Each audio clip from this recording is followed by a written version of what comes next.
I just came up with a cool idea to turn my Huffy slider from the standard bolt-up system in front to a quick release system,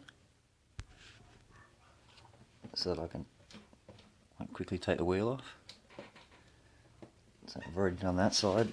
I thought I'd film myself doing the other side so you'll know how I did it.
Sweet.